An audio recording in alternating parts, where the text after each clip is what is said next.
আপনারা অন্নপূর্ণা ভান্ডারে টাকা পান বা না পান, অন্নপূর্ণা ভান্ডারের ভিডিও বানিয়ে কিন্তু ইউটিউবে অনেক ক্রিয়েটার প্রচুর টাকা ইনকাম করে নিয়েছে। গত কয়েকদিন ধরে এক একজন এক এক রকম কথা বলছে। কেউ বলছে স্বামী সরকারি চাকরি করলে টাকা পাওয়া যাবে না, কেউ বলছে তিনটের বেশি ঘর থাকলে পাওয়া যাবে না, অমুক তমুক। এক একজনের এক এক রকম কথা, নানা মুনির নানা মত। আর এইসব শুনে আপনাদেরও প্রেসার হাই হয়ে যাচ্ছে, তাই না? কতজন আপনারা রাতে ঘুমাননি বলুন তো এই চক্করে? এই দাবিগুলো যে করা হচ্ছে, সরকার থেকে কিন্তু কোনো রকম অফিসিয়াল বিজ্ঞপ্তি বা স্পষ্ট নির্দেশিকা দেওয়া হয়নি।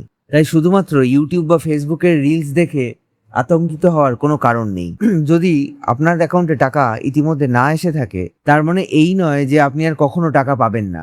আর অনেকেই আপনারা সাইবার ক্যাফে বা বিভিন্ন জায়গা থেকে ফর্ম ফিল আপ করেছেন, অনেকেই অনেক রকমের মিস্টেক করেছেন। আমার যা মনে হয় ভবিষ্যতে এগুলোকে কারেকশন করার জন্য একটা উইন্ডো সরকার খুলে দেবে, কিন্তু এখনো সরকার থেকে কিন্তু কোনো অফিসিয়াল নোটিফিকেশন দেয়নি। তবে একটা বিষয় গুরুত্বপূর্ণ, যাদের নাম বর্তমান ভোটার তালিকা থেকে ডিলিট হয়ে গেছে তাদের ক্ষেত্রে কিন্তু সমস্যা আছে।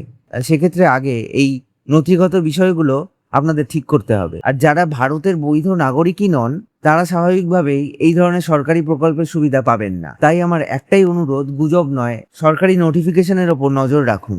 ধৈর্য ধরুন, নিজের ব্যাংক অ্যাকাউন্টের ডিবিটি লিঙ্ক ঠিকঠাক হয়েছে কিনা সেটা দেখুন, কেওয়াইসিটাও করিয়ে নিন এবং আবেদন সংক্রান্ত ফর্মটি ঠিকঠাক ফিল আপ হয়েছে কিনা সেটাও চেক করে নিন। নতুন কোনো সরকারি আপডেট এলে আমি অবশ্যই আপনাদের জানাবো। আর বলছি, লোকের কথা শুনে টেনশন বাড়াবেন না।